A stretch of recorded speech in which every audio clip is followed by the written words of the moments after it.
प्यारे परीक्षार्थियों, फिर से एक बार आप सभी का मैं स्वागत करता हूं टीचिंग परीक्षा में। सभी को very very very good afternoon. सभी लोग तैयार हो गए तो एक बार बोल देंगे सभी लोग, जी हाँ हम तैयार हैं, हम रेडी हैं आज की इस जबरदस्त सेशन को। और यहाँ पे जो है आपके लिए खास एक टॉपिक लाया हो भाई साहब, जो लास्ट लेक्चर में बहुत लोगों के कमेंट्स मैंने पढ़े थे मेरी वीडियो के ऊपर, ठीक है, उसका भी एक आंसर आप सभी को देने वाला हो, जो कि बहुत बड़ा कंफ्यूजन है, बहुत बड़ा कंफ्यूजन है जो आप लोग आपके दिमाग में बिठा के रखे हो, उसको भी आज क्लियर कर दूंगा।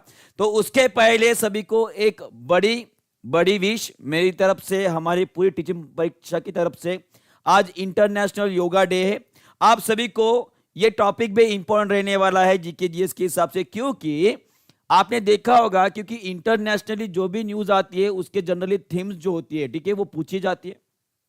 तो आज का जो 21 जून है, इसी दिन WHO ने, माने कि वर्ल्ड हेल्थ ऑर्गेनाइजेशन ने, जो 21 जून 2014 ये दिन जो है आज से, माने कि 2014 से as a international yoga day करके मनाया जाएगा, ऐसे उन्होंने घोषित किया। क्योंकि देखिए योगा जो है आपके फिजिकल के हिसाब से आपको मेंटली भी फिट रखता है, और इसी के लिए, इसी का माध्यम, इसी के जरिए हमने टीचिंग परीक्षा ने यूट्यूब के ऊपर आप सभी के लिए योगा और आपको मेंटली फिट रखने के लिए बहुत सारे वीडियोस भी डाले हैं। आप उसका आज जरूर फायदा लीजिएगा, क्योंकि जो स्ट्रेस दिन ब दिन पीढ़ियों तर पीढ़ी बढ़ते जा रहा है, जिसकी वजह से उम्र भी बढ़ती जा रही है और कम उम्र में ही लोग बूढ़े दिखने लगे हैं, उसका एक सबसे बड़ा कोई कारण होगा तो वो भाई साहब है आपका मेंटल स्ट्रेस। अगर उसे कम करना है तो आपको योगा एक माध्यम है जिसके माध्यम से आप खुद को फिट रख सकते हो। और एक बात आपको बताना चाहूंगा जो आपके लिए इंपॉर्टेंट रहेंगे आपके एग्जामिनेशन पॉइंट ऑफ व्यू, क्योंकि 2014 को शुरू हुआ ये योगा इंटरनेशनल डे, आज 2014 को पूरा 10 साल का हो जाएगा। और इसी के वजह से इसका ये जो थीम है, yoga for self and the society, ये थीम आपके एग्जामिनेशन में पूछा जा सकता है। तो साइंस की क्लास में आपको भाई साहब जीके का भी मजा आ गया होगा। तो इसी बात पर सभी लोग एक बार लाइक ठोक देंगे और साथ में शेयर भी कर देंगे अपने दोस्तों के साथ। क्लियर हो गया है? तो फिर से एक बार आप सभी का, जी हाँ बिल्कुल, चालू करते हैं। जी हाँ, yoga for self and the society, खुद के लिए और समाज के लिए योगा कीजिए, ऐसा उसका है थीम 2024 का, ये आपको याद रखना है। क्लियर है जी? क्लियर हो गया सभी को? बहुत बढ़िया, आगे बढ़ते और आप सभी का बहुत बहुत धन्यवाद। जो जी बिल्कुल, जो जी ठीक है। हाँ, तो देखिए एक क्वेश्चन है जो मैंने आपको कल पूछा था। क्वेश्चन ऐसा था, सभी लोग यहां पे ध्यान देंगे। क्वेश्चन ऐसा था कि भाई साहब प्रोटॉन की खोज किसने की थी? सभी लोग मुझे इसका आंसर जो है मुझे बताओगे जल्दी से। प्रोटॉन की खोज किसने की थी, बताइए। प्रोटॉन की खोज किसने की थी? सभी लोग आंसर बताएंगे, सभी लोग आंसर बताएंगे। जी बहुत बढ़िया, ठीक है, बहुत बढ़िया। यानी जो बच्चे मेरी तरफ हाँ जी, देखिए अभी भी कुछ लोगों ने जो है गलत बताया। कुछ लोग गोल्डस्टीन बोल रहे हैं, जो कि गलत आंसर है, देखिए एनसीईआरटी मैंने भी पढ़ी है भाई साहब, और वहां पे कहीं पे भी ऐसा नहीं लिखा है कि प्रोटॉन की खोज गोल्डस्टीन ने की है। जी हाँ, यहां पे कहीं पे ऐसे नहीं लिखा है कि प्रोटॉन की खोज गोल्डस्टीन ने लिखी है। वहां पे क्या लिखा है आपको मैं पढ़ के दिखाता हूं, सभी लोग यहां पे ध्यान देंगे। ये है आपकी एनसीईआरटी की एक जेरोक्स पीडीएफ, मैंने यहां पे कॉपी पेस्ट मारा है, जहां से आपको पढ़ के बताना चाहूंगा। ई गोल्डस्टीन नाम के जो वैज्ञानिक थे, इन्होंने 1886 में डिस्कवर्ड किया था एक presence of radiation gas discharge के टाइम पे, उसको बोला था उन्होंने कैनल रे। क्या बोला था जी? कैनल रे बोला था उन्होंने कैनल रे ढूंढ के निकाली थी। क्या निकालती? कैनल रे ढूंढ के निकाली थी। उसके बाद लगभग 19th सेंचुरी में, ठीक है, 1907 में जब रुदरफोर्ड आए तो यहां पे ये नहीं लिखा है कि प्रोटॉन की खोज गोल्डस्टीन ने की है। यहाँ पे लिखा है जी? नहीं लिखा है। ठीक है, अब देखिए यहाँ पे क्या और लिखा है। जब आप ये सर्च करोगे ना भाई साहब, तो नासा की जो साइट है, वेबसाइट है, वहां पे इस तरह से लिखा है, the discovery of proton is credited to the Ernest Rutherford. माने कि जो रुदरफोर्ड साहब जी है, उनको क्रेडिट किया जाता है कि उन्होंने प्रोटॉन की खोज निकाली थी। क्यों? क्योंकि वो पहले वैज्ञानिक थे जिन्होंने हाइड्रोजन के एटम में कुछ पॉजिटिव चार्ज होते ये बताए थे। उसके बाद उन्होंने जब रिसर्च किया किसके ऊपर, कैनल रे के ऊपर, तब जाके हमें पता चला कि वो कैनल रे जो भाई साहब वो पॉजिटिव चार्ज ही थे, और उसको उन्होंने बोला था प्रोटॉन। क्या बोला था? प्रोटॉन बोला था। तो अब मुझे बताइए, अगर आप सोच रहे हो कि जो गोल्डस्टीन साहब जी थे उन्होंने खोज निकाला, तो ये तो गलत हो गया ना, ये गलत हो गया है। अब देखिए यहां पे रिजल्ट भी लिखा है। क्या लिखा है? देयरफॉर व्हाइल गोल्डस्टीन ऑब्जर्व, माने कि उन्होंने देखा था कि कैनल रे निकल रही है, पर उसका निष्कर्ष, उसका स्टडी करके किसने बताया था भाई साहब? वो बताया था आपके रुदरफोर्ड जी ने। जी हां। तो अगर कभी क्वेश्चन गलती से, बहुत इजी क्वेश्चन है मुझे पता है, अगर आपकी किस्मत अच्छी रही और एग्जामिनेशन में अगर ये क्वेश्चन आता है, इसके साथ साथ एक और प्रूफ आपके लिए लाया हूं। ये है चार्ट, जहां पे आपको विकिपीडिया में मिल जाएगा। कहां पे मिल जाएगा? विकिपीडिया में मिल जाएगा। अब कौन से ऐसे टीचर है मुझे पता नहीं जो आपको ये पढ़ा रहे हैं कि प्रोटॉन की खोज जो है भाई साहब ई गोल्डस्टीन साहब जी ने की थी। एक तो उन्होंने गलत गलत पढ़ा होगा, हो सकता है मैं गलत पढ़ने की बात नहीं कर, पर उन्होंने कहीं से सुना होगा। पर अगर आप रिसर्च करोगे तो आपको यह पता चल जाएगा कि हां, आपको यह पता चल जाएगा कि प्रोटॉन की खोज, यहां पे अगर आप देख पा रहे हो प्रोटॉन लिखा है, तो सबसे पहले प्रोटॉन के अस्तित्व के बारे में गोल्डस्टीन जी ने नहीं बताया था। वो बताए थे विलियम प्रोट नाम के वैज्ञानिक थे, जिन्होंने सबसे पहले प्रोटॉन के अस्तित्व के ऊपर उसके बारे में बताया था। उसके अस्तित्व के बारे में बताया था किन्होंने? बताया था विलियम प्रोट जी ने। पर अस्तित्व बताने की बात अलग हो गई और उसको प्रूफ करना अलग बात हो गई। समझ में आ रहा है मैं क्या बोलना चाह रहा हूं? तो आपको सबको ध्यान में रखना है, ठीक है, कि अर्नेस्ट रुदरफोर्ड जी को डिस्कवरी, किसकी? प्रोटॉन की डिस्कवरी के लिए माना जाता है। यह आपको ध्यान में रखना है। क्लियर है सभी को? अभी कोई भी अगर क्वेश्चन आता है भाई साहब जी, अगर क्वेश्चन आता है कि प्रोटॉन की खोज किसने की थी, तो गलती से भी गोल्डस्टीन जी का नाम आप टिक करके नहीं आओगे भाई साहब, गलत हो जाएगा। ठीक है, तो मैंने लगभग 10 से 15 कमेंट देखे।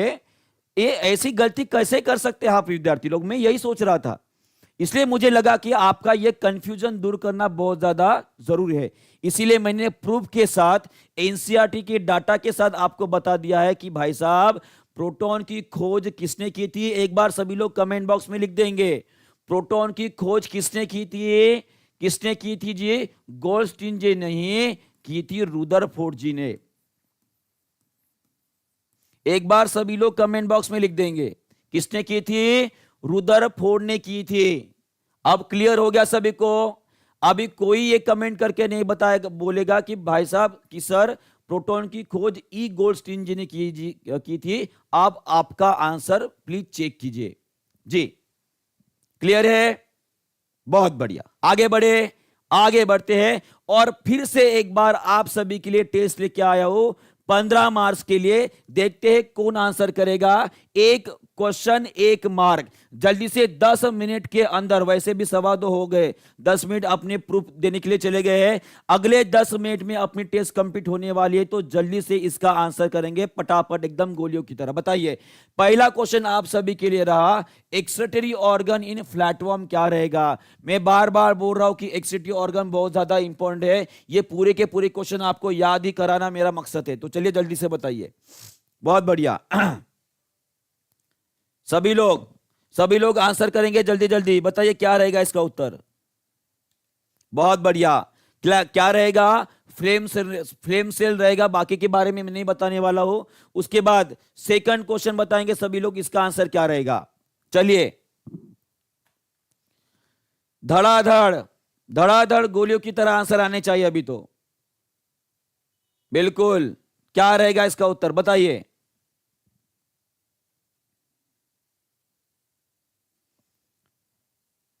जी, वो रहेगा ग्रीन ग्लैंड। बहुत बढ़िया। खुद को मार्क्स गिनने हैं, खुद के मार्क्स गिनने हैं, और मैं चाहता हूं कि आज 15 में से 15 मार्क्स आने चाहिए। ठीक है जी, बिल्कुल। नेक्स्ट क्वेश्चन आप सभी के लिए, बताइए।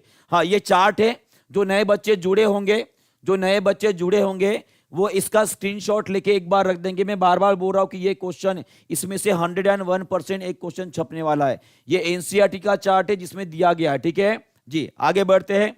उसके बाद थर्ड नंबर का क्वेश्चन आप सभी के लिए, बताइए इसका आंसर क्या रहेगा, जल्दी से। सर ये मैं टेस्ट ले रहा हूं, और टेस्ट में नया क्वेश्चन रहेगा क्या? जो हमने पढ़ा है वही रहेगा ना, और नए क्वेश्चन उसके बाद शुरू करूंगा मैं। तो चलिए बताइए इसका आंसर क्या रहेगा।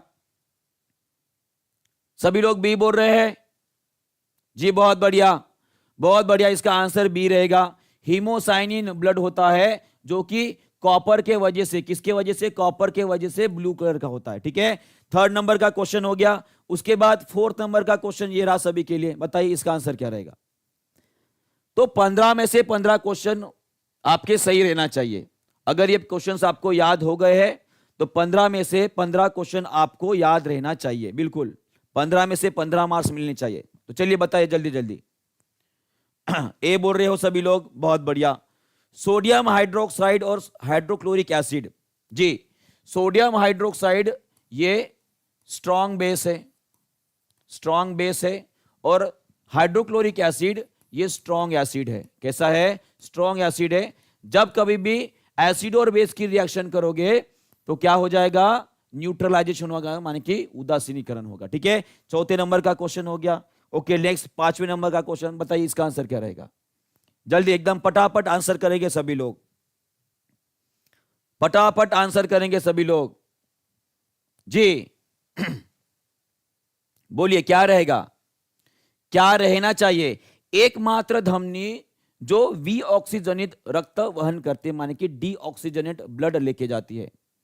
एकमात्र धमनी। सभी लोग सी बोल रहे हैं, सी बोल रहे हैं, बहुत बढ़िया। फुफ्फुसीय धमनी, फुफ्फुसीय धमनी, ये आपका सही उत्तर रहेगा। पांचवा क्वेश्चन हो गया। उसके बाद छठवें नंबर का क्वेश्चन, इसका भी आंसर करो जल्दी से, जल्दी जल्दी थोड़ा जी। बिल्कुल, क्या रहेगा उत्तर?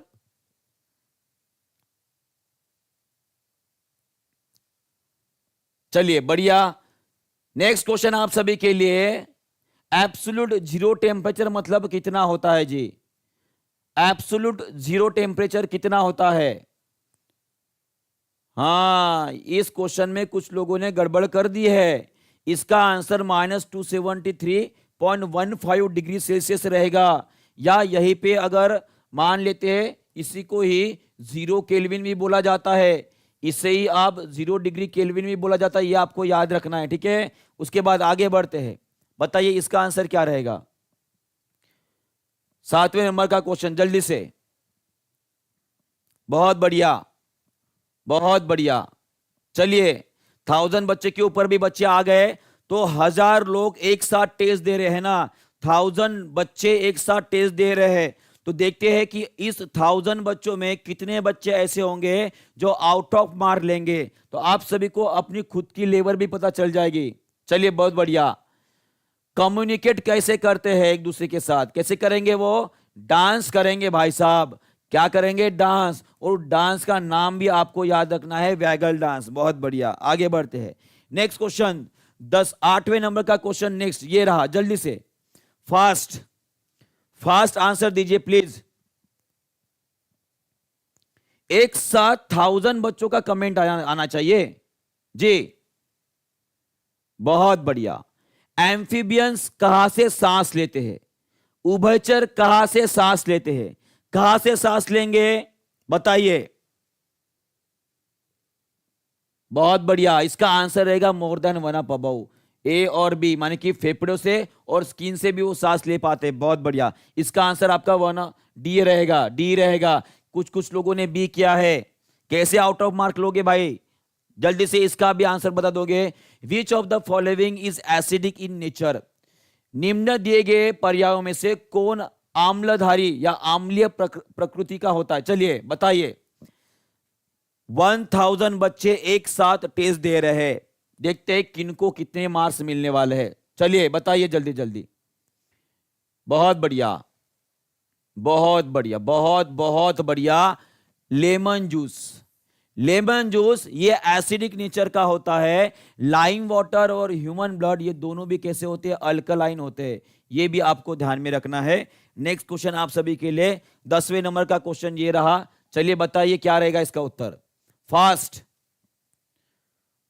फास्ट मैं आप सभी के लिए एक बहुत बड़ा मैराथन संडे को लेके आने वाला हूं, जहां पे अभी तक जितने भी क्वेश्चंस हमने पढ़े हैं, जितने भी 100, 200, 150, 500 हुए होंगे, उन सभी को रिवाइज करेंगे संडे के दिन। क्लियर है सभी को? तो सभी लोग याद रखेंगे संडे के दिन बहुत बड़ी मैराथन होगी, जहां पे 100 क्वेश्चंस का टेस्ट आपका रहेगा, बिल्कुल यहीं पे। ठीक है जी। आयरन, ये आयरन एक एलिमेंट रहेगा, ये कंपाउंड नहीं रहता है। ठीक है, बाकी वाटर भी आपका कंपाउंड रहेगा, वाटर भी क्या है आपका? कंपाउंड है, ये आपको ध्यान में रखना है। बहुत बढ़िया, 10वें नंबर का क्वेश्चन हो गया। ये रहा आपका 11वें नंबर का क्वेश्चन। चलिए बताइए इसका आंसर क्या रहेगा। 1100 के ऊपर बच्चे हो गए, 1100 के ऊपर बच्चे एक साथ टेस्ट दे रहे हैं। चलिए बताइए जल्दी क्या रहेगा इसका उत्तर। टेस्ट 11 नंबर का क्वेश्चन आप सभी के लिए जी। बहुत बढ़िया, सभी लोग बोल रहे हैं ए बोल रहे हैं जी। हां जी, बहुत बढ़िया, बहुत बढ़िया। ये रहेगा आपका सल्फ्यूरिक एसिड, जिसका फार्मूला H2SO4 होता है ना, ये आपको ध्यान में रखना है। उसके बाद नेक्स्ट क्वेश्चन देखते हैं। 11 हो गया। 12वें नंबर का क्वेश्चन आप सभी के लिए। चलिए इसका भी आंसर कर देंगे। विच of the following gas turns lime water into milky, माने कि चूने के पानी को दूधिया कलर में बदलने वाला कौन सा गैस होता है? चलिए बताइए जल्दी जल्दी क्या आंसर रहेगा। संडे को जो मैं बहुत बड़ी टेस्ट लूंगा, जो हमारी लाइव चलेगी, वहां पे जो 100 क्वेश्चंस रहेंगे टॉप, उसमें खुद को चेक करना है कि आपको आ रहे कि नहीं आ रहे। उसके बाद आपको पता चलेगा कि आप कितने पानी में हो। जी बहुत बढ़िया, सभी लोग बोल रहे हैं CO2 माने कि कार्बन डाइऑक्साइड, ये सही रहेगा। 12वें नंबर का क्वेश्चन, ये 13वें नंबर का क्वेश्चन बताइए इसका क्या रहेगा। कशेरुकियों में माने कि वर्टिब्रेट्स में उत्सर्जन अंग कौन सा होता है? चलिए फास्ट, एकदम गोली की रफ्तार से जाना है भाई, इतने स्लो कमेंट करोगे तो कैसे होगा। चलिए बहुत बढ़िया, बहुत बढ़िया। किडनी रहेगी जी, क्या रहेगी? किडनी। 13 क्वेश्चन हो गए। 14 नंबर का क्वेश्चन, चलिए बताइए इसका आंसर क्या रहेगा।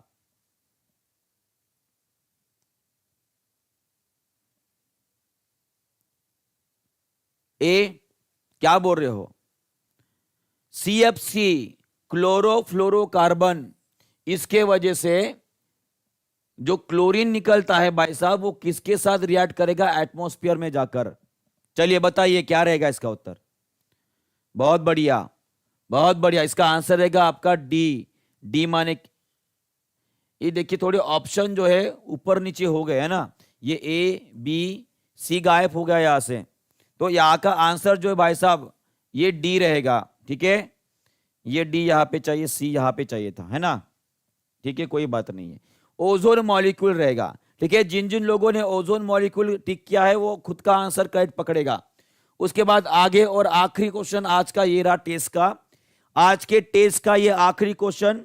उसके बाद सभी लोग जो है कमेंट बॉक्स में खुद के आंसर बताएगा, आंसर मतलब खुद के मार्क्स बताएगा जी। What are the protein converts into after digestion, protein का डाइजेशन होने के बाद वो किस में कन्वर्ट होते हैं? चलिए बताइए। बहुत बढ़िया, बहुत बढ़िया। अमीनो एसिड्स, अमीनो एसिड्स, बहुत बढ़िया। अब सभी लोग खुद के मार्क्स बताएंगे। बहुत बढ़िया, धीरज जी को 15 में से 15, बॉस पूजा जी को 15 में से 13। बहुत बढ़िया, बहुत बढ़िया। अब देखिए जिनको 15 में से 15 मिले तो आप निश्चिंत हो जाओ, आपकी पढ़ाई बहुत अच्छे से चल रही है। पर फिर से बोल रहा हूं कि जिनको 10 में से कम मार्क्स में आ रहे, 10 से कम मार्क्स आ रहे हैं, उनको भाई साहब थोड़ा सीरियस होना पड़ेगा, क्या होना पड़ेगा, सीरियस होना पड़ेगा, उनको टेंशन लेना पड़ेगा, ये बात बोल रहा हूं। ठीक है जी। तो सभी लोग संवर जाएंगे। अपने खुद को चेक करने का ये बहुत अच्छा मौका है। जब 1000 से ऊपर बच्चों में आप खुद को चेक कर रहे हो, अब यहां पे देख पा रहा हूं मैं सभी को लगभग 13, 14, 15 ऐसे मार्क है। 13, 14, 15 ऐसे मार्क है और आप सभी का बहुत बहुत कॉन्ग्रेचुलेशन।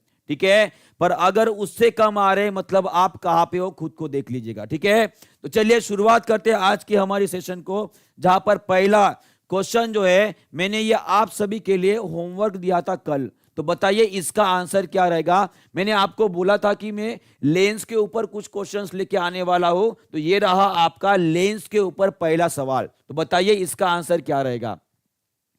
कॉन्वेक्स लेंस माने कि हम बात कर रहे हैं किसकी जी, उत्तल लेंस की बात कर रहे हैं। तो उत्तल लेंस को किस तरह से आप डिस्क्राइब करना चाहोगे, उसका वर्णन किस तरह से किया जाता है, चलिए बताइए क्या रहेगा। बहुत बढ़िया, बहुत बढ़िया। सभी लोग बी बोल रहे हैं, कोई सी बोल रहे हैं, है ना, कोई बी बोल रहा है, कोई सी बोल रहा है। तो सभी लोग यहां पे ध्यान देंगे। आप लोग भाई साहब, आप लोग जो है इस लेंस के ऊपर ध्यान दीजिए। पर उसके पहले मैं आप सभी का जो दर्पण होता है, दर्पण और लेंस, इनमें थोड़ा सा जो कंफ्यूजन होता है वो दूर करना चाहूंगा। मैं अगर बात करूं कॉन्वेक्स की, किसकी बात करूं, कॉन्वेक्स मिरर की बात करूं, किसकी बात कर रहा हूं, कॉन्वेक्स मिरर। तो कॉन्वेक्स मिरर आपका कुछ इस तरह से रहेगा। ठीक है, माने कि जो अंदरूनी सरफेस होती है वो नॉन रिफ्लेक्टिंग होती है, अपरावर्तित होती है, और ये आपकी प्रिंसिपल एक्सिस। और उसके ऊपर जब लाइट रेस गिरेगी भाई साहब, तो ये क्या कैसे हो जाएगी, ये डाइवर्ज हो जाएगी। कैसे हो जाएगी, डाइवर्ज। माने कि कॉन्वेक्स मिरर जो होता है वो डाइवर्जिंग होता है। कैसे होता है, डाइवर्जिंग होता है, माने कि वो प्रकाश की किरणों को एक दूसरे से दूर भेजेगा। वही अगर मैं कॉन्वेक्स लेंस की बात करूं, कॉन्वेक्स लेंस की बात करूं, तो आपका कॉन्वेक्स लेंस कुछ इस तरह से रहता है। ये रही है आपकी ऑप्टिकल एक्सिस। अब जब इसके ऊपर किरणें गिरेगी तो वो क्या हो जाएगी, वो भाई साहब एक जगह पर जमा हो जाएगी। माने कि क्या हो रही है, कॉन्वर्ज हो रही है। क्या हो रही है, कॉन्वर्ज हो रही है। तो इसीलिए जो कॉन्वेक्स लेंस होते हैं वो कॉन्वर्जिंग होते हैं, और जो कॉन्वेक्स मिरर माने कि दर्पण होता है वो डाइवर्जिंग होता है। ये आपको याद रखना है। ये सबसे बड़ा कंफ्यूजन होता है बच्चों में कि सर मिरर और लेंस को कैसे डिफरेंशिएट करूं। ठीक है, मिरर और इसको कैसे डिफरेंशिएट करूं, तो मुझे लगता है कि आपका जो डाउट था वो यहां पे क्लियर हो गया होगा। क्लियर हो गया है, बहुत बढ़िया। तो इसका आंसर जो है सभी लोगों ने कर दिया है, इसका आंसर सभी लोगों ने कर दिया है। कॉन्वेक्स लेंस कैसे रहेगा जी, वो रहेगा आपका कॉन्वर्जिंग, माने कि प्रकाश की किरणों का वो अभिसरण करेगा। क्या करेगा, अभिसरण करेगा। वो रहेगा इस तरह से, ऐसे आया एक जगह पर जमा हो रहा है। क्लियर है, क्लियर है। तो जिन जिन लोगों ने गलत किया था खुद को करेक्ट कर लेंगे। साथ में मैं अगर आपको पूछूं कि कॉन्वेक्स मिरर को किस तरह से आप डिफाइन करोगे, इसमें से ऑप्शन यही है, तो इसका आंसर क्या रहेगा बताइए। कॉन्वेक्स मिरर माने कि उत्तल दर्पण की बात कर रहा हूं। तो बताइए उत्तल दर्पण को आप कैसे एक्सप्लेन करोगे, जल्दी से, तेजी से आंसर करेंगे सभी लोग। जी हां,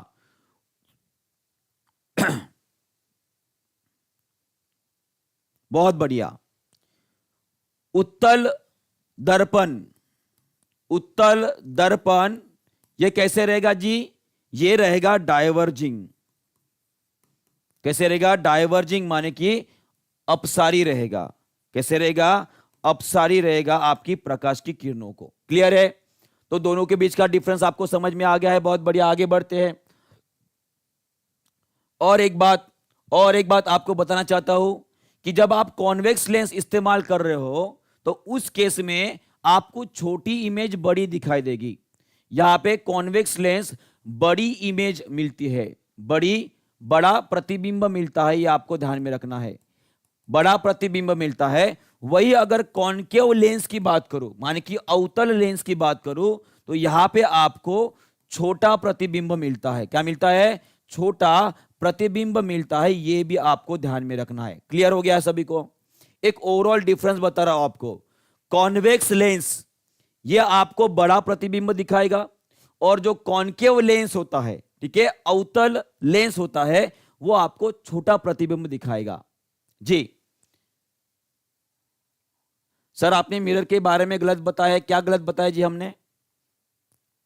क्या गलत बताया हमने? बताइए। सही तो बताए हैं।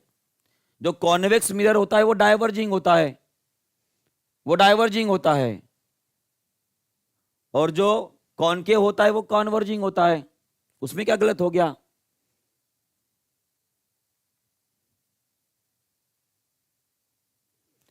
हाँ, ठीक है जी। ये रहा नेक्स्ट क्वेश्चन आप सभी के लिए। जी नेक्स्ट क्वेश्चन आप सभी के लिए, which of the following is common use of convex lens? जी बताइए। हाँ, मैं करते रहा हूं अंकित जी, मैं कर रहा हूं, पर कुछ कुछ बच्चों का जो क्या बोलते हैं, कंफ्यूज कर देते हैं ना वो जी, उनको उनका डाउट भी क्लियर करना बहुत जरूरी है। नहीं तो फिर वही कमेंट करेंगे वीडियो के ऊपर कि सर गोल्डस्टीन है, गोल्डस्टीन है ऐसा। जी बहुत बढ़िया। कहां पे इस्तेमाल करेंगे? मैंने अभी अभी आपको बताया है कि कॉन्वेक्स लेंस का इस्तेमाल किया जाता है बड़ी इमेज मिलने के लिए। बड़ी इमेज मिलती है उससे। अब आप देख पा रहे हो, माइक्रोस्कोप में बड़ा दिखना होता है, टेलीस्कोप में बड़ा दिखना होता है, कैमराज में आप जूम कर सकते हो। माने कि ये तीनों के तीनों एप्लीकेशन आपके कॉन्वेक्स के हैं। किसके हैं? कॉन्वेक्स लेंस के हैं, माने कि उत्तल लेंस के हैं। उत्तल लेंस के रहेंगे तो आपका सही उत्तर क्या रहेगा? ऑप्शन नंबर डी जो है भाई साहब, ये आपका करेक्ट आंसर रहेगा, उपरोक्त में से एक से अधिक। क्लियर है? बहुत बढ़िया, आगे बढ़ते हैं। नेक्स्ट क्वेश्चन आप सभी देख, हाँ ये थोड़ा सा मैंने यहां पे लिखा है, जो ही मैंने आपको अभी तक पढ़ाया है ना, कि कॉन्वेक्स लेंस कैसे होते हैं, डाइवर्जिंग होते हैं। आप देख पाते हो यहाँ पे, देखिए ये डाइवर्जिंग होते हैं। ठीक है जी, बताइए इसका आंसर क्या रहेगा? कॉनकेव लेंस को कैसे डिफाइन करोगे? फिर बताया, कॉनकेव लेंस को कैसे डिफाइन करोगे? ये तो फिर जनरल क्वेश्चन ले रहा हूं, कल इसके ऊपर न्यूमेरिकल लेके आऊंगा। कल लेंस के ऊपर हमारे न्यूमेरिकल रहेंगे, ठीक है, वहां पे फिर और आपके डाउट क्लियर हो जाएंगे। बताइए क्या रहेगा जी? कॉनकेव लेंस के बारे में बात हो रही है। कॉनकेव लेंस के बारे में बात हो रही है, तो वो रहेगा आपका डाइवर्जिंग। कैसे रहेगा? अपसारी लेंस होते हैं वो। कैसे होते हैं जी? फिर से अभी भी कुछ लोग भाई साहब कंफ्यूज हो रहे हैं ना जी। लेंस और मिरर में डिफरेंस होता है जी, डाइवर्जिंग होते हैं, डाइवर्जिंग होते हैं, डाइवर्जिंग होते हैं। सभी को ध्यान में रखना है। ये ऐसा होता है आपका कॉनकेव, ये हो गया कॉनकेव। अब जब आप यहां से कोई किरण भेजते हो, ये किरण आ रही है, तो ये भाई साहब ऐसी चली जाएगी, ये ऐसी चली जाएगी, माने कि ये क्या है? डाइवर्जिंग है। डाइवर्जिंग लेंस होता है आपका कॉनकेव लेंस, माने कि जी हां अवतल लेंस। क्लियर है जी? आगे बढ़ते हैं। नेक्स्ट क्वेश्चन आप सभी के लिए रहा, बताइए इसका आंसर क्या रहेगा? जल्दी से एक क्वेश्चन अच्छे से पढ़ेंगे और अच्छे से आंसर करेंगे सभी लोग, क्योंकि ये लेंस वाला टॉपिक बहुत ज्यादा इंपॉर्टेंट है, इसके ऊपर क्वेश्चन बहुत बार आता है जी। चलिए बताइए क्या रहेगा इसका answer? What type of image is formed by the convex lens when an object is placed at a distance greater than the twice the focal length? बताइए। कॉन्वेक्स लेंस की बात हो रही, पहली बात तो ये आपको ध्यान में रखना है, ठीक है जी। कुछ लोग ए बोल रहे हैं, कोई बी बोल रहा है, तो मुझे लगता है कि ये लेंस वाला टॉपिक जो है भाई साहब आपका बड़ा गड़बड़ है, बड़ा गड़बड़ है, मुझे ऐसे लग रहा है। पर मुझे पता है कि मेरे पास पढ़ने वाले ऐप पर जितने भी लड़के होंगे, लड़कियां होंगी, महिलाएं होंगे, पुरुष होंगे, उन सभी का ये टॉपिक अच्छे से क्लियर हुआ होगा जी। बहुत बढ़िया, ठीक है जी, बहुत बढ़िया। देखिए सभी लोग ध्यान देंगे, ये देखिए आपका कॉन्वेक्स लेंस, और कहां पे बोला है? Greater than twice the focal length. माने कि हमने क्या किया है, देखिए ये आपका कॉन्वेक्स लेंस है, ये उसका पहला फोकस और ये दूसरा फोकस है। उन्होंने बोला है कि ये ऑब्जेक्ट जो है, मैंने हमेशा इनको रामू काका जी पकड़ा है, ये आपके रामू काका जी यहां पे खड़े हैं। हमें प्रतिबिंब बनाने के लिए दो किरणों की मदद होती है। कितने किरणों की मदद होती है? दो किरणों की मदद होती है। अगर मैं यहां से ये किरण पहली भेज रहा हूं, ये दूसरी किरण अगर जा रही है, दूसरी किरण सीधी जाएगी क्योंकि वो ऑप्टिकल सेंटर से जा रही है, यहां पे आके इंटरसेक्ट हो रही है, एक दूसरे को छेद रही है। तो रामू काका जी ऐसे हो गए।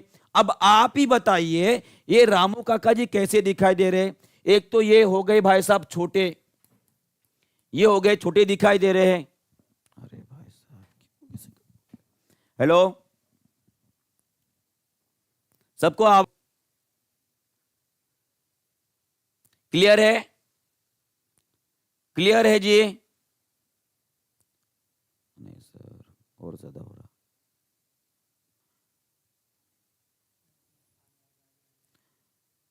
ओके ओके, सबको क्लियर है? बहुत बढ़िया, बहुत बढ़िया।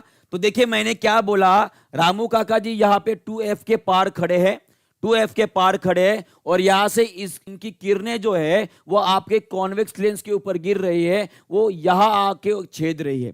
माने कि अब यहां पे आप देख पा रहे होगे इनका सर भाई साहब नीचे आ गया है, माने कि, और ये छोटे भी हो गई। माने कि आपको इमेज कैसी छोटी मिलेगी, उसके बाद कैसी मिलेगी? उल्टी मिलेगी। उल्टी मिल रही है ना, और साथ में इसी साइड मिल रही है। तो ये कैसी रहेगी? आपकी वास्तविक रहेगी। कैसी रहेगी? वास्तविक रहेगी। तो आप आंसर इसका करोगे भाई साहब, क्या रहेगी बताइए? अब सभी लोग इसका आंसर करेंगे। आपको रामू काका जी जो है, आपके रामू काका जी की जो प्रतिबिंब मिली है, कैसे मिली थी बताइए? वो छोटे हो गए थे, साथ में वो उल्टे हो गए थे, सर नीचे और पैर ऊपर हो गए थे, और वास्तविक मिली थी। कैसे मिली थी? वास्तविक, माने कि रियल इमेज मिली थी। तो बताइए इसका आंसर क्या रहेगा? जल्दी से सभी लोग खुद को करेक्ट कर लेंगे, सभी लोग खुद को करेक्ट कर लेंगे जी। छोटी मिलेगी, जी हाँ छोटी मिलेगी, उसके बाद उल्टी मिलेगी, जी हाँ। तो सभी लोगों ने खुद को करेक्ट कर लिया है। इसका आंसर आपका रहेगा रियल एंड इन्वर्टेड, माने कि option number 2। Real and inverted माने कि ऑप्शन नंबर 2। क्लियर है जी? बहुत बढ़िया, सभी ने खुद को, जी हाँ बहुत बढ़िया, बहुत बढ़िया, बहुत बहुत बढ़िया। ठीक है, नेक्स्ट आगे बढ़ते हैं। देखिए इसका आंसर बताएंगे सभी लोग, क्या रहेगा? What type of image is form by the concave lens? Concave lens माने कि मैं बात कर रहा हूं अवतल लेंस की, तो उसमें कौन से प्रकार की इमेज माने कि प्रतिबिंब बनता है, ताकि आप कहीं पर भी रखो, आप ऑब्जेक्ट को, रामू काका जी को कहीं पर भी खड़ा कर दो, आपको कॉन्वेक्स माने कि कॉनकेव लेंस में कौन सा प्रतिबिंब मिलेगा, अवतल लेंस में कौन सा प्रतिबिंब मिलता है। ओके, कुछ लोग ए बोल रहे हैं, कोई बी बोल रहा है। इसका भी देख लेते भाई साहब, इसे भी क्लियर कर लेते। देखिए ये रहे आपके दोनों भी कॉनकेव लेंस, ठीक है। रामू काका जी यहां पे खड़े भाई साहब ऐसे डंडा लेकर। अब देखिए इनका प्रतिबिंब कहां पे बन रहा है, ये गया ऑप्टिकल सेंटर से और ये गया आपका सीधा, और ये डाइवर्ज होगा। आप सभी को पता है कि कॉन्वेक्स लेंस कैसे होते हैं, डाइवर्जिंग होती है। और जो डाइवर्जिंग होती है भाई साहब, फिर से बोल रहा हूं, जो डाइवर्जिंग रहेगी, डाइवर्जिंग रहेगी, चाहे वो लेंस रहे, चाहे वो मिरर रहे, चाहे वो मिरर रहे, इन दोनों में आपको आभासी प्रतिबिंब मिलेगा। क्या मिलेगा? आभासी प्रतिबिंब मिलेगा। ये आपको याद रखना है। आभासी माने कि वर्चुअल मिलेगा। कैसे मिलेगा? वर्चुअल मिलेगा। ये आपको याद रखना है, चाहे कुछ भी रहे, लेंस रहे या मिरर रहे। क्लियर है? तो ऑब्वियस है यहां पे आपको मिल रहा है प्रतिबिंब आपके रामू काका जी का, और ये हो गया आपके रामू काका जी छोटे। और ये भी आप प्रतिबिंब देख लीजिए, ये भी प्रतिबिंब आपको यहीं पे मिल रहा है, वो भी कैसे मिल रहा है? छोटा ही मिल रहा है। कैसे मिलेगा? छोटा मिलेगा। तो आंसर बताइए इसका क्या रहेगा? जल्दी से आंसर बताइए, इसका आंसर क्या रहने वाला है? जी बताइए। बहुत बढ़िया, वर्चुअल और सीधा। कैसे रहेगा? वर्चुअल माने कि आभासी और सीधा मिलेगा, वर्चुअल और सीधा मिलेगा। बहुत बढ़िया, बहुत बढ़िया। ठीक है, क्लियर हो गया है जी? क्लियर हो गया है। आगे बढ़ते हैं, आगे बढ़ते हैं। ये क्लियर हो गया आप सभी का, और ये इमेज हमने पहले भी देखी है, ठीक है। हाँ, नेक्स्ट क्वेश्चन आप सभी के लिए बताइए, इसका आंसर क्या रहेगा। आमाशय में हमारे पेट में कौन सा एसिड बनता है जी? जल्दी से आंसर करेंगे इसका। मुझे पता है ये आप सभी के लिए बोनस क्वेश्चन है, बोनस क्वेश्चन रहेगा ये सभी के लिए। मुझे ये भी बता देंगे कि पेट में, हमारे पेट में प्रोटीन को कन्वर्ट करने वाला कौन सा एंजाइम निकलता है, कौन सा एंजाइम निकलता है, ये भी मुझे आंसर चाहिए। सभी लोगों ने तो आंसर कर दिया हाइड्रोक्लोरिक एसिड, ठीक है। हाँ, पेट में कौन सा एंजाइम निकलता है जो प्रोटीन का डाइजेशन करता है, चलिए बताइए। बहुत बढ़िया, उसका आंसर रहेगा पेप्सिन। कौन रहेगा? पेप्सिन। उसके बाद ट्रिप्सिन, उसके बाद ट्रिप्सिन, ये भी आपको ध्यान में रखने हैं। पेप्सिन, ट्रिप्सिन, ये सभी के सभी एंजाइम जो है भाई साहब, ये क्या करते हैं? प्रोटीन का डाइजेशन करते हैं, और प्रोटीन को किस में कन्वर्ट करेंगे? अमीनो एसिड्स में कन्वर्ट करते हैं। यही अमीनो एसिड्स का जब फिर से प्रोटीन में कन्वर्शन होता है तो लीवर में जाकर इन अमीनो एसिड से अमोनिया बनता है। क्या बनता है? अमोनिया बनता है। और यही अमोनिया बाद में भाई साहब आपका यूरिया में कन्वर्ट किया जाता है। किसमें? यूरिया में कन्वर्ट किया जाता है, लीवर में। ये आपको यह ध्यान में रखना है। यह हमने कल पढ़ा था, अगर आपको याद है तो ये हमने कल पढ़ा था कि लीवर में अमोनिया बनता है अमीनो एसिड्स के वजह से, और यही अमोनिया है जो यूरिया में कन्वर्ट किया जाता है लीवर के द्वारा। और ये यूरिया जो है भाई साहब किडनी के द्वारा सेपरेट किया जाएगा और आपके मल मार्ग से, मूत्र मार्ग से बाहर निकल जाएगा। क्लियर है? इतना समझ में आ गया है? बहुत बढ़िया, आगे बढ़ेंगे, आगे बढ़ते हैं। और ये देखिए, ये आपका आमाशय हो गया, गैस्ट्रिक जूस होता है उसके अंदर। जी हाँ, बहुत बढ़िया। जी हाँ, निम्नलिखित में से किसके द्वारा रक्तचाप नियंत्रित किया जाता है? अभी आते हैं अभी अपने मेन मुद्दे के ऊपर, देखते हैं इसका आंसर कौन करता है। ब्लड प्रेशर को कंट्रोल करने वाला कौन सी ग्रंथि होती है? चलिए बताइए। रक्तचाप को नियंत्रित रखने वाली कौन सी ग्रंथि होती है? चलिए बताइए। देखिए सभी लोग कंफ्यूज है, कोई ए बोल रहा है, कोई सी बोल रहा है, कोई बी बोल रहा है, अच्छा है कोई डी नहीं बोल रहा है। जी, ए बी सी चल रहा है सभी का, सही है ना? क्या रहेगा आंसर? जी नहीं, आपका रहेगा, आपका भाई साहब एड्रिनल ग्लैंड। कौन रहेगा? एड्रिनल ग्लैंड होती है आपकी, जो एड्रेलिन नाम का हार्मोन निकालती है। कौन सा? एड्रेलिन नाम का एक हार्मोन सिक्रेट होता है जो कंट्रोल करता है आपके रक्तचाप को। वो जो एड्रेलिन नाम का हार्मोन है वो सिक्रेट करने के लिए बताती है हमारा ब्रेन। कौन बताता है? हमारा ब्रेन। और ब्रेन जो है वो कौन सा ब्रेन का पार्ट होता है? वो होता है आपका हाइपोथैलेमस। कहा गया? हाइपोथैलेमस। ठीक है, यहां पे होता है आपका हाइपोथैलेमस। वो बताएगा भाई साहब कि जाके आप एड्रिनल ग्लैंड को बताओ कि भाई साहब आपको एड्रेलिन सीक्रेट करना है। ये होने के बाद ये जो एड्रेलिन एडीएच हार्मोन, ठीक है, ये देखिए यहां पे जी, ये देखिए एड्रिनल ग्लैंड होती है उसके ऊपर, जो कि एड्रेलिन नाम का हार्मोन निकालती है, और वो जाके बताती है। और उसी एडीएच हार्मोन को, ठीक है, एडीएच हार्मोन को एंटी डायूरेटिक थायरोक्सिन हार्मोन, ठीक है, उसे ही वासोप्रेसिन भी बोला जाता है। क्या बोला जाता है? वासोप्रेसिन बोला जाता है, जो कि आपकी ब्लड वेसल्स के ऊपर काम करती है। किसके ऊपर काम करती है? ब्लड वेसल्स के ऊपर काम करती है। और आपके शरीर का अगर रक्तचाप कम हो गया होगा, क्या हो गया होगा? कम हो गया होगा, तो उस टाइम पे उसका डायमीटर कम करता है। डायमीटर उसका कम हो जाता है आपके ब्लड वेसल्स का, उसकी वजह से आपका ब्लड प्रेशर बढ़ जाएगा। उसकी वजह से आपका ब्लड प्रेशर बढ़ जाएगा। उसी तरह से ये जो एडीएच हार्मोन होता है ये ऑस्मो रेगुलेशन में भी मदद करता है। अब साहिबा, ये ऑस्मो रेगुलेशन मतलब क्या होता है? माने कि पानी का जो लेवल होता है आपके बॉडी में उसे कंट्रोल करने में भी मदद करता है। उसी तरह से ये एडीएच हार्मोन जो होता है इसे ट्रिपल एफ हार्मोन भी बोला जाता है। डर लगना, डर लगना, है ना, इस तरह के जो होते हैं भाई साहब, उनको कंट्रोल करता है ये। जी हां, सबको समझ में आ गया है?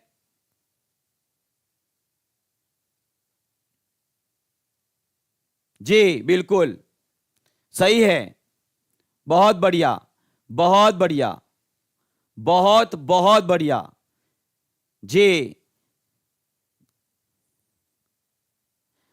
हाँ, आगे बढ़े, आगे बढ़ते, ठीक है। और ये रही हमारे शरीर की विभिन्न ग्रंथियां, वो कहां पे होती है ये आपको याद रखना है, वो कहां पे होती है वो आपको याद रखना है, ठीक है जी।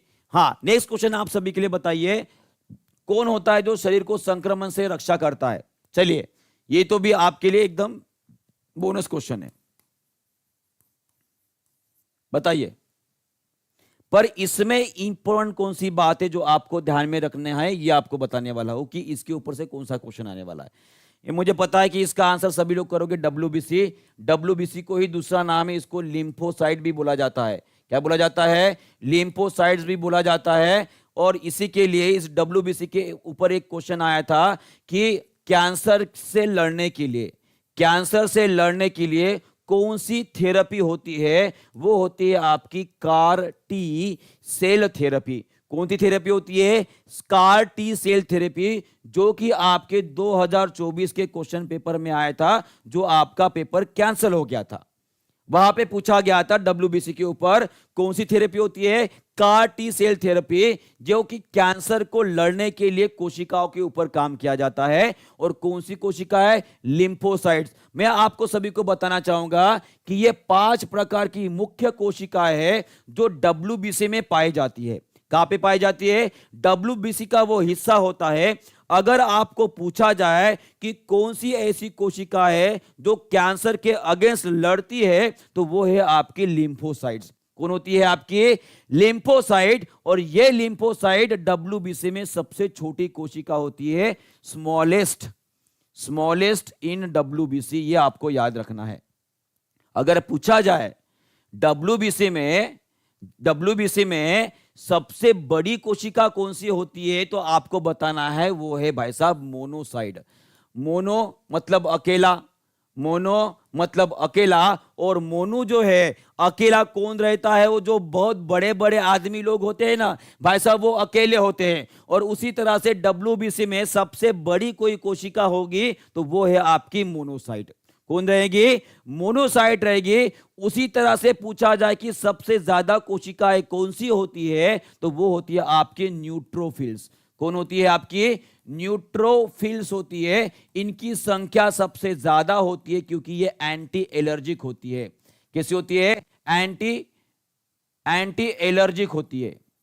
माने कि आपको अगर किसी चीज की एलर्जी है तो उस केस में इस कोशिकाओं की जो है भाई साहब संख्या बढ़ जाएगी। संख्या मतलब जैसे कि किसी को डस्ट की एलर्जी होती है, कोई बैगन खा लेगा तो उसकी एलर्जी हो जाएगी, कोई आलू खाएगा तो उसकी एलर्जी हो जाएगी, कुछ मसाले का पदार्थ खा लोगे तो उसके वजह से आपके बॉडी के ऊपर खुजली शुरू हो जाती है ना। तो उसको रोकने के लिए कौन सी कोशिकाएं काम करती है? काम करती है आपकी न्यूट्रोफिल्स। क्लियर है जी? बहुत बढ़िया, आगे बढ़ते हैं। नेक्स्ट क्वेश्चन आप सभी के लिए, which of the following is not a ductless gland? अंतःस्रावी ग्रंथि कौन सी नहीं है, ऐसा पूछा गया है। माने कि बाह्य स्रावी ग्रंथि पूछा गया है। तो बताइए इसका आंसर क्या रहेगा? जल्दी से, जल्दी जल्दी कमेंट करेंगे सभी लोग और आंसर भी करेंगे। क्या रहेगा इसका उत्तर? जी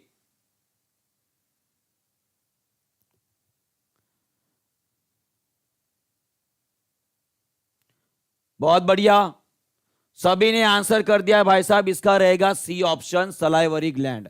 क्या रहेगा?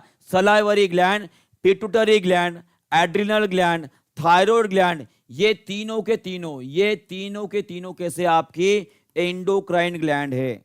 कैसी है? एंडोक्राइन ग्लैंड है। और आप सभी को पता है कि एंडोक्राइन ग्लैंड जो है विथ डक्ट होती है। सॉरी सॉरी, गलती हो गई भाई साहब, माफ कीजिएगा। जी हाँ, डक्टलेस पूछा है ना, तो जी हाँ, आंसर तो आपका सही है, आपकी सलाइवरी ग्लैंड, यही आंसर रहेगा। और आपको बता दूं ये डक्टलेस और नॉन डक्टलेस क्या होता है। देखिए सभी लोग ध्यान देंगे, जो एंडोक्राइन ग्लैंड्स होती है, जो एंडोक्राइन ग्लैंड्स होती है वो डक्टलेस ग्लैंड होती है।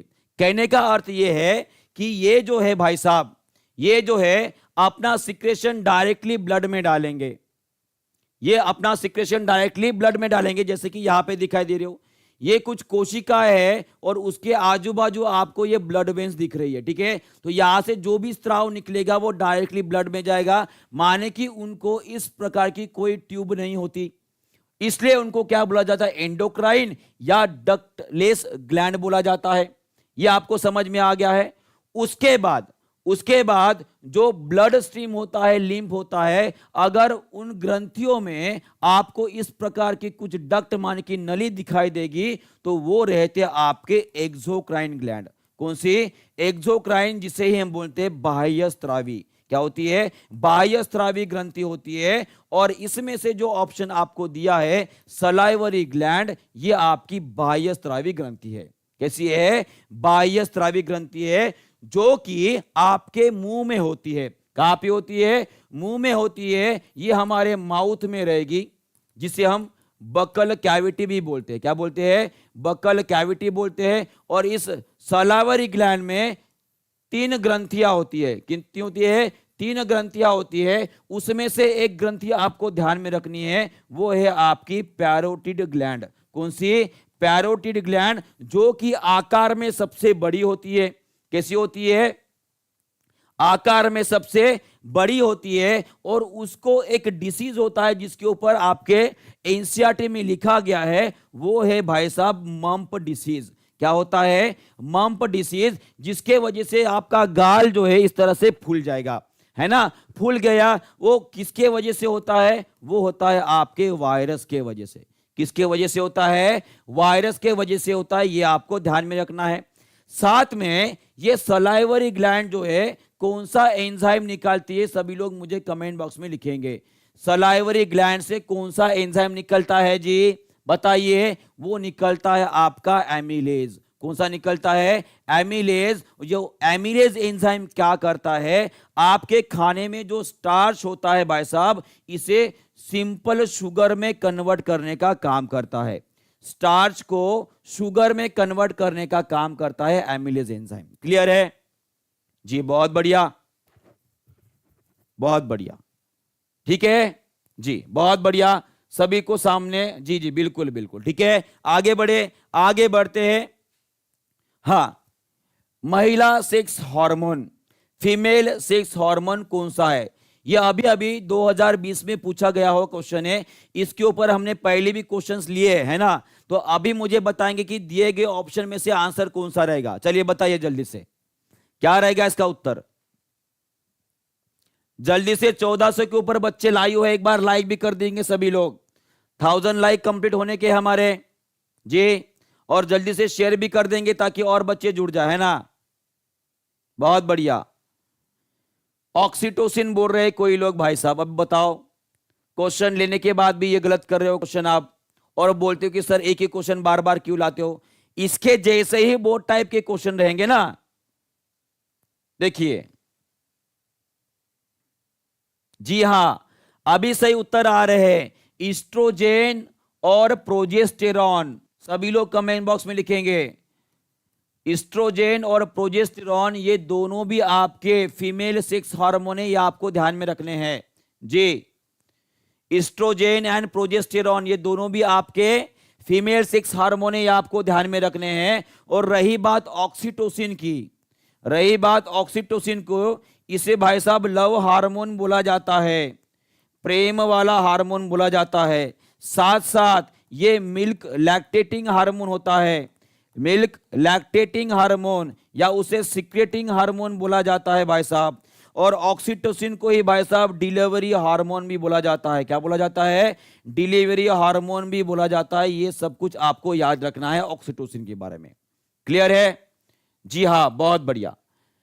मिल्क लैक्टेटिंग हार्मोन या सिक्रेटिंग हार्मोन, जी बहुत बढ़िया जी। ये सभी बातें आपको पता चल रहनी चाहिए। बात रही फिर इंसुलिन की।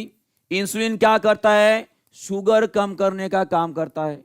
शुगर कम करता है, कहां पे होता है? पैंक्रियाज में होता है। ये तो भाई साहब आपको याद हो गया होगा। पैंक्रियाज में बीटा सेल्स होती है जो उसको सिक्रेट करती है, ठीक है। और उस ग्रुप को क्या बोला जाता है? बताइए, सभी लोग बताएंगे मुझे। जहां पे पैंक्रियाज में अल्फा, बीटा और डेल्टा नाम की कोशिका होती है। कौन से नाम की? अल्फा, बीटा और डेल्टा नाम की कोशिका होती है। उन ग्रुप को क्या बोला जाता है? बताइए क्या रहेगा? बताइए क्या रहेगा उत्तर? अल्फा, बीटा, डेल्टा नाम की कोशिका होती है बहुत बढ़िया अभिषेक जी, बहुत बढ़िया। अनु जी आपने भी बहुत बढ़िया आंसर दे दिया। इसे बोला जाता है आइसलेट ऑफ लैंगरहैन। क्या बोला जाता है? Islet of Langerhans. मगर आपको बता दूं कि ये इंसुलिन भाई साहब आपके लिए मोस्ट मोस्ट मोस्ट इंपॉर्टेंट रहेगा एग्जामिनेशन पॉइंट ऑफ व्यू। पर यहां पे आपका आंसर क्या रहेगा? क्वेश्चन के हिसाब से एस्ट्रोजन इज योर आंसर। यह आपका आंसर रहेगा, ठीक है। क्लियर है? आगे बढ़े, आगे बढ़ते, ठीक है जी, आगे बढ़ते हैं। नेक्स्ट क्वेश्चन आप सभी के लिए देखिए, लहू के लिए शर्करा का स्तर कम करने वाला कौन होता है? चलिए, ये आप सभी को पता है, तो मुझे ये भी बता देंगे, लहू में शर्करा का स्तर बढ़ाने वाला कौन होता है? बढ़ाने वाला कौन होता है? मुझे ये भी बता देंगे कौन होता है। चलिए देखते हैं इसका आंसर कौन करेगा। क्वेश्चन का आंसर तो सभी को पता है भाई साहब, इंसुलिन है, ठीक है। एकदम एकदम इजी वाला क्वेश्चन है। मुझे इसका आंसर चाहिए, लहू में शर्करा का स्तर बढ़ाने वाला कौन होता है? चलिए बताइए। ऑप्शन वही है आपके, ऑप्शन वही है आपके। चलिए बताइए। बहुत बढ़िया, बहुत बढ़िया। आंसर भी आने शुरू हो गए। ग्लूकागॉन। कौन होता है जी? ग्लूकागॉन। बहुत बढ़िया। ये ग्लूकागॉन क्या करता है? आपके लीवर में, आपके लीवर में जो ग्लाइकोजन होता है, जो ग्लाइकोजन होता है, इसे कन्वर्ट करता है भाई साहब शुगर में। किसमें? शुगर में कन्वर्ट करता है। और इसीलिए ग्लूकागॉन को बोला जाता है anti insulin hormone. Anti insulin hormone बोला जाता है किसे? ग्लूकागॉन को। अगर पूछा जाए ग्लूकागॉन को क्या बोला जाता है, तो इसे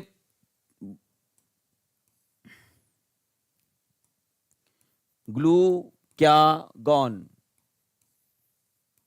एंटी इंसुलिन हार्मोन, ठीक है। यह भी आपको याद रखना है। क्लियर है? बहुत बढ़िया, आगे बढ़ते हैं। हां बताइए, जो रिफ्लेक्स एक्शन होते हैं हमारे बॉडी के अंदर, माने कि जैसे कि मैं ऐसे करूं, ऐसे, ठीक है, तो आपकी आंखें बंद हो गई क्या? हाँ, आंखें बंद हो गई। तो ये जो आंखें बंद होने की प्रोसेस है, माने कि अचानक से कुछ सामने आ जाए और अचानक से हम ऐसे कर ले या कुछ रिएक्शन कर ले, उसे बोलते हैं रिफ्लेक्स एक्शन, ठीक है। तो ये रिफ्लेक्स एक्शन भाई साहब कौन संचालित करता है? बताइए क्या रहेगा इसका उत्तर। अच्छा, कोई किसी ने आंखें बंद की क्या? जैसे मैंने ऐसे किया था, किसी ने आंखें बंद कर दी। ऐसे अगर मान लीजिए कूद के आ जाओ तो आंखें बंद कर दोगे?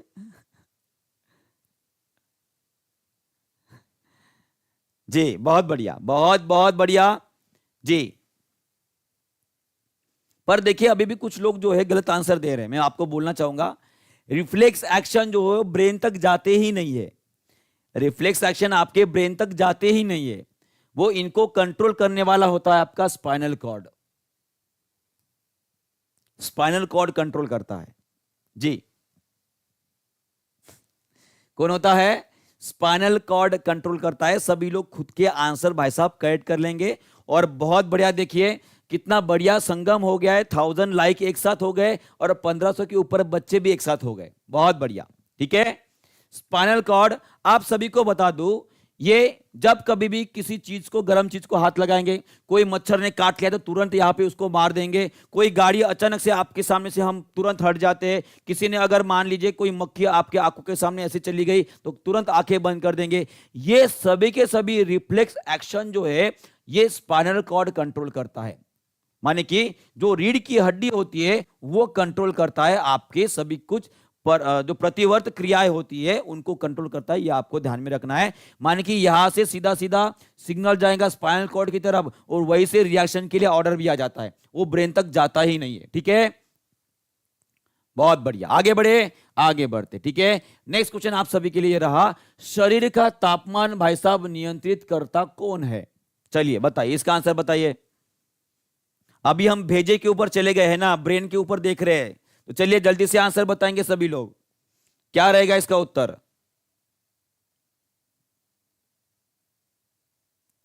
शरीर के तापमान का नियंत्रण कौन करता है? सी बोल रहे हो? मुझे लगता है ब्रेन के ऊपर मुझे क्वेश्चन लेना चाहिए, है ना, क्योंकि मुझे लगता है कि ब्रेन के ऊपर आपका अच्छे से हुआ नहीं है, आपने पढ़ाई नहीं की हो।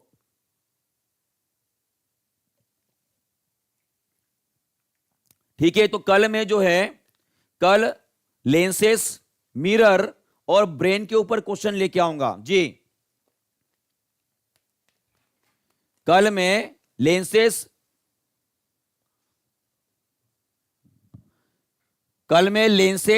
ब्रेन और मिरर के ऊपर क्वेश्चन लेके आऊंगा। कल सभी लोग तैयार रहेंगे, ठीक है जी, बहुत बढ़िया। इसका आंसर रहेगा आपका हाइपोथैलेमस। कौन रहेगा? हाइपोथैलेमस। और वही नहीं, यही नहीं, बहुत सारी चीजें होती है हमारे ब्रेन की जो ये कंट्रोल करता है। देखिए, मैं अगर बात करूं, जो हमारा हार्ट रेट होता है, दिल की धड़कनें बढ़ जाती है ना, दिल की धड़कनें बढ़ जाती है। उसके बाद ब्लड प्रेशर होता है, वो कभी कभी बढ़ जाता है। उसके